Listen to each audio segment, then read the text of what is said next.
former President Donald Trump has become the first former president to be convicted of 34 charges in a scheme to illegally influence the 2016 election through a hush money payment to an adult entertainment actor. Now, we are moments away from taking you to a news conference by former President Donald Trump himself, where he is expected to talk about his campaign and briefly, address some of the outcome that he experienced yesterday when a Manhattan jury, a New York jury, found him guilty on 34 counts of falsifying business documents. Thank you for joining us here at Atlanta News First. I am Maria Moreau. Just want to take you full screen briefly for this. As you can see, the podium where the former president will be speaking. This is really has captured national attention. We have, of course, been following closely the Georgia reaction from local politicians and lawmakers as they've all weighed in on this jury outcome. Again, the former president of the United States becoming the first to be a convicted felon in this case of felony crimes that he faced for falsifying business documents after a New York jury found him guilty of 34 counts of falsifying business documents as part of an illegal scheme to influence the 2016 election through hush money payments made to an adult entertainment star known as Stormy Daniels. Now, this has been a trial that a lot of people have been following very closely, and many have said, they didn't expect it to go this way, especially for someone as notable and as influential as the former president himself. And even Donald Trump weighed in on this, walking out of that New York courtroom moments after the jury brought down their verdict. And here's what he had to say. Be prosecuted again. Andy McCarthy, this is anything but standard. It's the antithesis of standard, actually. The idea that they do not have to agree on what the other crime is. We spent 6 weeks wondering, what is the other crime? What is the other crime? And at the end, the thud we all get is this. There's 3 or 4 of them, and you could pick one from the other, and they don't have to agree on anything. And what he's saying is it's so corrupt. Nobody's ever heard of a thing like this. It's called pick 'em. It's like the lottery. Pick 'em. You pick 'em. And you don't have to be, even though in a criminal case you have to be unanimous, you don't have to be. Just give a couple of votes, because the judge, unfortunately, is corrupt. Judge Jeanine Pirro, no one has heard of this. It's like there's a menu column A, B, or C. You don't have to agree on it. This is a kangaroo court. This is unheard of. I've never seen anything like it. I've done this for 32 years.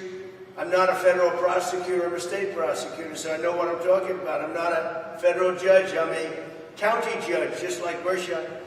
This is New York law. This is my wheelhouse.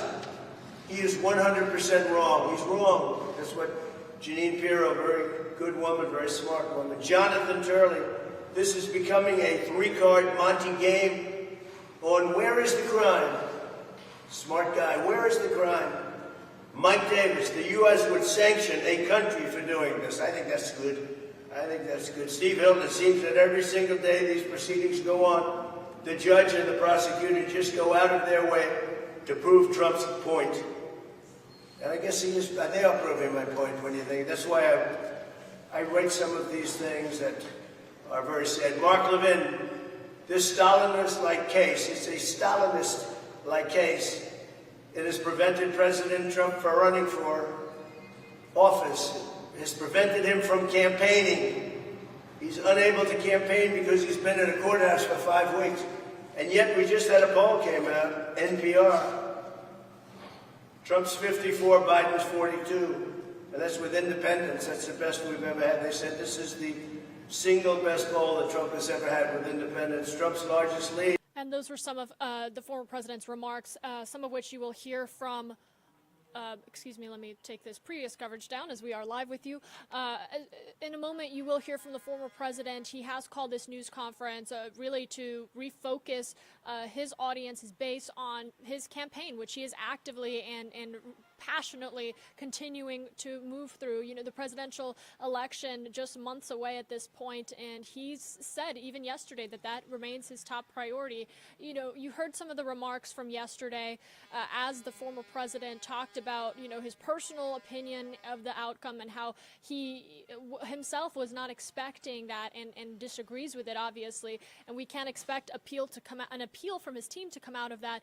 But even from a legal expert standpoint, many have said that this is not only historic, but really unprecedented, exposing a former president to potential prison time in the city where he has had years and if not decades of influence. And so I do believe we have former President Donald Trump. Let's take you to that coverage now. Anyone. These are bad people. These are, in many cases, I believe, sick people. When you look at our country, what's happening where millions and millions of people are flowing in from all parts of the world, not just South America, from Africa, from Asia, from the Middle East, and they're coming in from jails and prisons, and they're coming in from mental institutions and insane asylums. They're coming in from all over the world into our country. And we have a president and a group of fascists that don't want to do anything about it because they could right now, today, he could stop it. But he's not. They're destroying our country. Our country is in very bad shape. And they're very much against me saying these things. They want to raise your taxes by 4 times. They want to stop you from having cars with their ridiculous mandates that make it impossible for you to get a car or afford a car. But make it very possible for China to build all of our cars. It's a very serious problem that we have. We just went through one of many experiences where we had a conflicted judge, highly conflicted. There's never been a more conflicted judge. Now, I'm under a gag order, which nobody's ever been under. No presidential candidate's ever been under a gag order before. I'm under a gag order, nasty gag order, where I've had to pay thousands of dollars in penalties and fines and was threatened with jail. Think of it. I'm the leading candidate. I'm leading Biden by a lot, and I'm leading the Republicans to the point where that's over. So I'm the leading person for president, and I'm under a gag order by a man that can't put 2 sentences together, given by a court, and they are in total conjunction with the White House and the DOJ, just so you understand. This is all done by Biden and his people. Maybe his people more importantly. I don't know if Biden knows too much about it, because I don't know if he knows about anything. But he's nevertheless the president, so we have to use his name. And this is done by Washington, and nobody's ever seen anything like it. So we have a judge who's highly conflicted. You know what the confliction is. Nobody wants to write about it, and I'm not allowed to talk about it. If I do, he said, I get put in jail. So we'll play that game a little bit longer. We won't talk about it, but you're allowed to talk about it. I hope you do, because there's never been anybody so conflicted as this. As far as the trial itself, it was very unfair. We weren't allowed to use our election expert under any circumstances. You saw what happened to some of the witnesses that were on our side. They were literally crucified by this man who looks like an angel, but he's really a devil. He looks so nice and soft. People say, oh, he seems like such a nice man. No, unless you saw him in action. And you saw that with a certain witness that went through hell. And when we wanted to do things, he wouldn't let us do those things. But when the government wanted something, they got everything. They got everything they wanted. It was a rigged trial. We wanted a venue change where we could have a fair trial. We didn't get it. We wanted a judge change. We wanted a judge that wasn't conflicted. And obviously he didn't do that. Nobody's ever seen anything like it. We had a DA who was a failed DA. Crime is rampant in New York, violent crime. That's what he's really supposed to be looking at. Crime is rampant in New York. Yesterday in McDonald's, you had a man hitting him up with with machetes, a machete. Whoever can imagine even a machete being wielded in a store, in a place where they're eating and he's going rampant, and Bragg is down watching a trial on what they call crimes. They're falsifying business records. That sounds so bad. To me, it sounds very bad. You know, it's only a misdemeanor, but to me, it sounds so bad. When they say falsifying business, that's a bad thing for me. I've never had that before. I'm falsifying. You know what falsifying business records is? In the first degree. They say falsifying business records. Sounds so good, right? It means that legal expense, I paid a lawyer, totally legal. I paid a lawyer a legal expense. And a bookkeeper, without any knowledge from me, correctly marked it down in the books. A very professional woman, highly respected, she testified. Marked it down in the books as a legal expense. So a legal expense, paid a lawyer, is a legal expense in the books. It's not sheetrock. You're listening right now to former President Donald Trump speaking at Trump Tower in Manhattan at this hour. This is what the falsification of business records were. And I said, what else are you going to call it? What else are you going to call it? Now, I would have testified. I wanted to testify. The theory is you never testify, because as soon as you testify, anybody, if it were George Washington, don't testify, because they'll get you on something that you said slightly wrong, and then they sue you for perjury. But I didn't care about that. I wanted to. But the judge allowed them to go into everything that I was ever involved in, not this case, everything that I was ever involved in, which is a first. In other words, you could go into every single thing that I ever did. Was he a bad boy here? Was he a bad boy there? And my lawyer said, what do you need to go through? And all you wanted to do is testify simply on this case. Because I would have loved to have testified. To this day, I would have liked to have testified. But you would have said something out of whack, like it was a beautiful sunny day and it was actually raining out. And I very much appreciate the big crowd of people outside. That's incredible what's happening. The level of support has been incredible.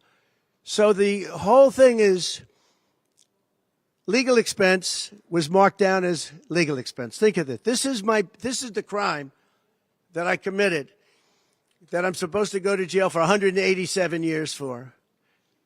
When you have violent crime all over this city at levels that nobody's ever seen before, where you have businesses leaving, and businesses are leaving because of this, because heads of businesses say, man, we don't want to get involved with that. I could go through the books of any business person in this city, and I could find things that in theory, I guess, let's indict him, let's destroy his life.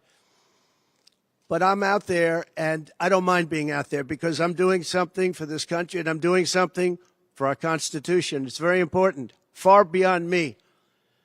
And this can't be allowed to happen to other presidents. It should never be allowed to happen in the future. But this is far beyond me. This is bigger than Trump. This is bigger than me. This is bigger than my presidency. And the people understand it, because I just see a poll just came out, the Daily Mail. That was the first one, came out, was done last night right after the verdict, where I'm up 6 points. 6 points from what we already were. We were leading fairly substantially. We're up 6 points in the Daily Mail poll. Now, maybe other polls come out and it says something differently. But a lot of people have predicted it, because the public understands, and they understand what's going on. This is a scam. There's a rigged trial. It shouldn't have been in that venue. We shouldn't have had that judge. He should have allowed us to have an election expert. We had the best expert, most respected expert, head of the Federal Elections Commission. He was all set to testify. He was waiting for 2 days. And when it was his turn, Bragg's people protested, and the judge knocked him out, said you can't testify. He actually said you can't testify for anything having to do with the trial. You can say what the federal elections is. Well, that doesn't help. Everybody knows that. But you can't testify. So essentially, he wasn't able to testify. Other people weren't able to testify. But with these people, they were able to use people salacious. By the way, and nothing ever happened. There was no anything. Nothing ever happened, and they know it. but they were as salacious as they could be, and it had nothing to do with the case, but it had to do with politics. And do you notice the timing? The timing was perfect. This case was dead. It was dropped by every agency, every governmental board. It was dropped by the highly respected Southern District. They said, no, there's no case here. It was dropped by federal election, and that's what it's about. This is about a federal election, not a state election. You're not even allowed to look at it. They took the state and the city, and they went into a federal election. They're not allowed. The people from federal election, Southern District, and Washington dropped the case. Everybody dropped the case. There was no case. Cy Vance dropped the case. And when Bragg came in, he said, this is the most ridiculous case I've ever seen. And who would have a certain person, again, gag order, who would have a certain person like this ever testify? He said, this is essentially one of the worst people I've ever seen ever to testify. He said, the craziest case I've ever seen. This is Bragg. Then when I announced I was running for president, a long time later, they decided to revive this case. And they got a judge, Judge Marchand, who was responsible for another case that was also brought. It destroyed the life of a very good man, by the way. Destroyed the life of a very good man who went to prison once, and then they just put him in prison again because they said he lied. He didn't lie. I looked at the statements he made. In fact, he didn't remember something, and they put him in jail. Again, they've destroyed him.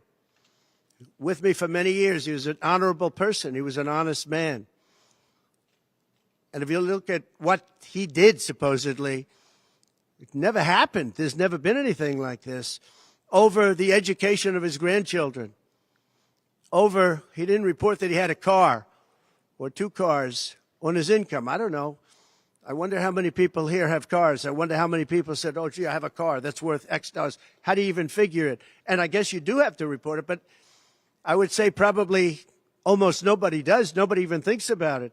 They put this man, they destroyed this man, but they put him in jail again because they didn't want him to testify. They didn't want him to testify. That's why he went to jail. They put him in jail twice. He's 77 years old. Now, normally I'd say that's an old guy, but I don't feel 77. Nobody ever says that about me. I'd like them to say, gee, we have to have a little sorrow for this man, because they just don't say that about me, but maybe I'm better off that way. I think I'm probably better off that way. But they put him in jail twice. And you have to see what they put him in jail. And he was threatened by the judge. This man was told, you're going to get 15 years in jail if you don't give up Trump. And he was told that. You're going to get 15 years in jail. And he made a plea deal because he didn't want to spend the rest of his life. And he was told that viciously. We're living in a fascist state. He was told that viciously. So you can go to jail for 4 months, 5 months, or you can get 15 years in jail. So do a plea. Almost who wouldn't do that plea? Everyone does those pleas. It's a horrible thing. There's a whole group of lawyers that fight that. It's so unfair. It's so unfair. But they destroyed his life. So many other things. You look at Southern District didn't want to bring the case. Nobody wanted to bring the case. And then you know who didn't want to bring the case? Most of all is Bragg. Bragg didn't want to bring it. But then he brought it. And they tried to make it a different case. They didn't say legal expense equal legal expense. Again, if I wrote down and paid a lawyer, and by the way, this was a highly qualified lawyer. Now, I'm not allowed to use his name because of the gag order. But, you know, he's a sleazebag. Everybody knows that. Took me a while to find out. But he was effective. He did work. But he wasn't a fixer. He was a lawyer. You know, they like to use the word fixer. He wasn't a fixer. He was a lawyer. At the time, he was a fully accredited lawyer. Now, he got into trouble not because of me. He got into trouble because he made outside deals, and he had something to do with taxi cabs and medallions, and he borrowed money. And that's why he went. And then he pled to three election violations. And as soon as I saw that, I said, I wonder why he did that. He pled. He took a deal. Now, he took a deal because he wanted to get off. In other words, I'll take a plea deal and I want to get off.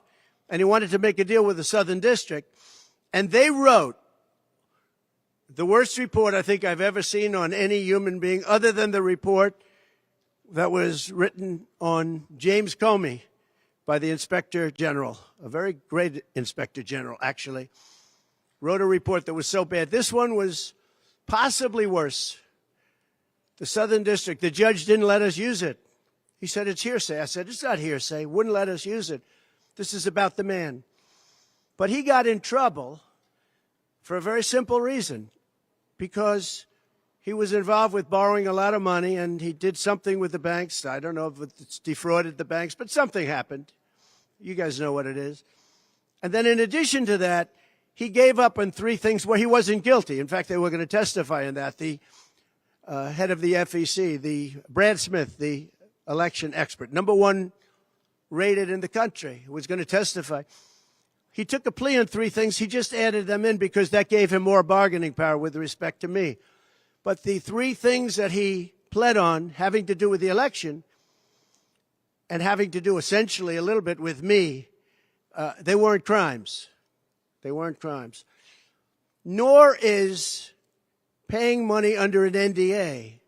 So we have an NDA, non-disclosure agreement. It's a big deal, a non-disclosure agreement. Totally honorable, totally good, totally accepted. Everybody has them. Every company has non-disclosure agreements. But the press called it slush fund and all sorts of other things. Hush money, hush money. It's not hush money. It's called a non-disclosure agreement. And most of the people in this room have a non-disclosure agreement with their company. It's a disgrace. So it's not hush money. It's a non-disclosure agreement, totally legal, totally common. Everyone has it. And what happened is he signed a non-disclosure agreement with this person, I guess other people, but it's totally honest. You're allowed to make the payment. You don't have to make it. You can make it any way you want. It's a non-disclosure agreement. And he signed that. And there was nothing wrong with signing it. And this should have been a non-case. And everybody said it was a non-case, including Bragg. Bragg said, until I ran for office. And then they saw the polls. I was leading the Republicans. I was leading the Democrats. I was leading everybody. And all of a sudden, they brought it back. It's a very sad thing that's happening in our country. And it's a thing that I'm honored. In a way, I'm honored. It's not that it's pleasant. It's very bad for family. It's very bad for friends and businesses. But I'm honored to be involved in it because somebody has to do it. And I might as well keep going and be the one. But I'm very honored to be involved because we're fighting for our Constitution. The money that was paid legally. There was nothing illegal. In fact, the lawyer in creating the NDA, because at that time he was a fully accredited lawyer. He wasn't a fixer. I never thought of him as a fixer. The media called him a fixer, or the prosecutors called him a fixer. He was a lawyer, and he was fairly good. Later on, I didn't like what he did. I didn't like, for instance, I didn't like that when I became president, he went around and made deals with companies. When I heard that, he was gone. He was gone. And he had payments coming to him. And a lot of this involved things that are very simple. There was nothing wrong. This was standard stuff, all standard stuff. Everything involved was standard. There was no crime here. In fact, I just watched a couple of the reports. You watched Jonathan Turley, Andy McCarthy, Greg Jarrett. You look at all of these people, Mark Levin, all very talented people, great people, many more. And they don't know me, essentially. They don't know me. They're legal scholars and experts. But I look at them. I watched Turley this morning saying, there's no crime here. Everybody says there's no crime here, except for this DA that's got the city out of control with crime. It's absolutely out of control. So we have an NDA that was signed. We have legal expenses. And here's the thing on legal expenses. You have 100 where they say, they do a charge. I just recorded this out. Falsification of business records in the first degree. It sounds so bad. I said, wow. And even my own lawyers, I get very upset with them because they don't say what it is. They say, well, falsification of legal records is only a felony. Well, that's a lot. It's only they say a misdemeanor. But they try and bring it up to a felony if there's 2 crimes. They have all these different things. The other thing is they missed the statute of limitations by a lot because this was very old. They could have brought this 7 years ago instead of bringing it right in the middle of the election. So they missed the statute of limitations. They did everything. Now, let me give you the good news. The good news is last night, we just got a report this morning, in the history of politics, I believe, maybe I'm wrong, somebody will find that I'm wrong, maybe, but I don't think so. They raised with small money donors, meaning like $21, $42, $53, $38, a record $39 million in about a 10-hour period. No, think of that. I like those people.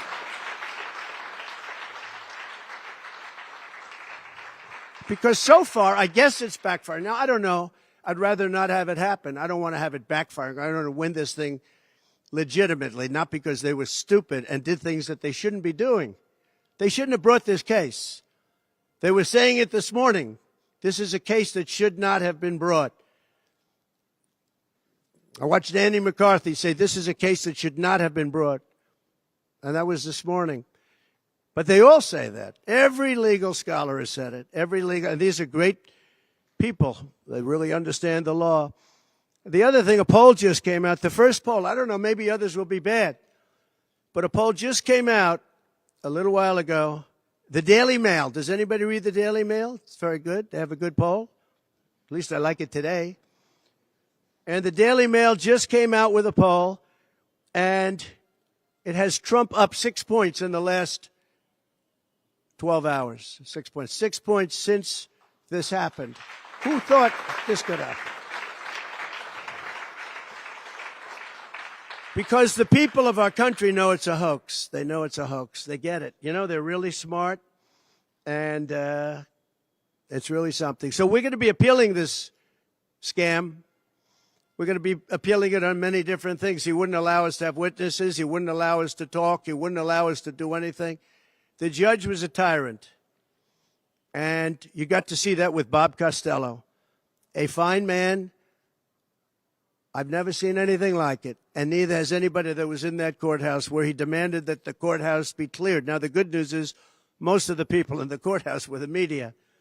And anybody that was in the media, if you're fair, you'll say, wow. That was anger. That was crazed. He was crazed. And the reason that Bob Costello acted a little bit upset, which I think he has a right to, was that every question he was being asked was being objected to by the other side and sustained by the judge. Sustained. I think he did it many times. I don't know what the number, many times. Even I was sitting there saying, and these were basic questions. And I never saw anybody treated that way by a judge. And I've been treated very badly by 2 other judges also, because it's all the same thing. And it all comes out of the White House. Crooked Joe Biden, the worst. So you are listening to former President Donald Trump, obviously upset about the outcome of this verdict. I'm joined by our Atlanta News First political reporter, Doug Reardon. Doug, what do you make of all of this? A lot has happened in the past 24 hours. Yeah, certainly. After he was found guilty on all 34 counts the other day, we were fairly certain that the former president was going to come on and try and talk about this verdict.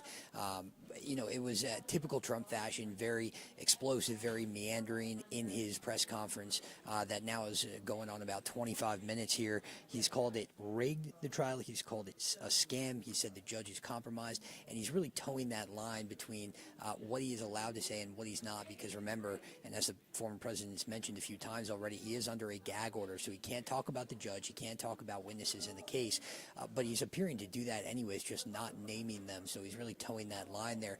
And there was one interesting thing I thought he said. He's talked a lot about, martyring himself as someone who's persecuted by these deep state agents and these district attorneys, including the one here in Fulton County. But he said, it's sad, but I'm honored to be involved because somebody has to do it. Talking about really taking a hit, I guess, for the Constitution, for his voters. And so Trump is going to really play into this martyr moniker as we go forward in this case and as he's sentenced in a couple weeks from now.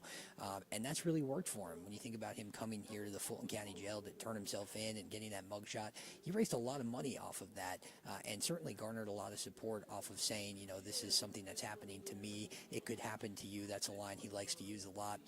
And so just expect him to capitalize on this as much as he can. That's kind of his MO, and he'll certainly do it with this verdict.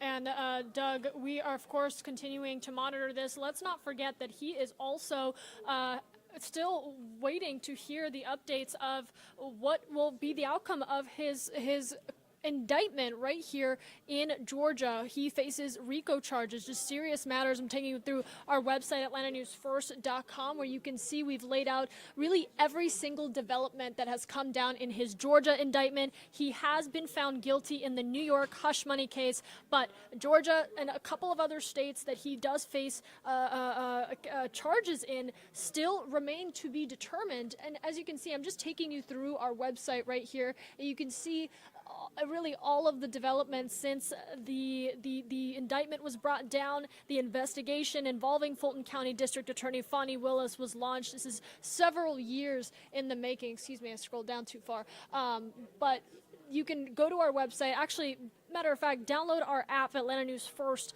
app. It is free, and you can access all of this content through that app under the Trump investigation section. We, of course, are going to keep you updated on everything that comes out of this right here on Atlanta News First Plus. Keep it right here. We're going to bring you back to a local news live for national coverage from our sister stations here in and across the United States.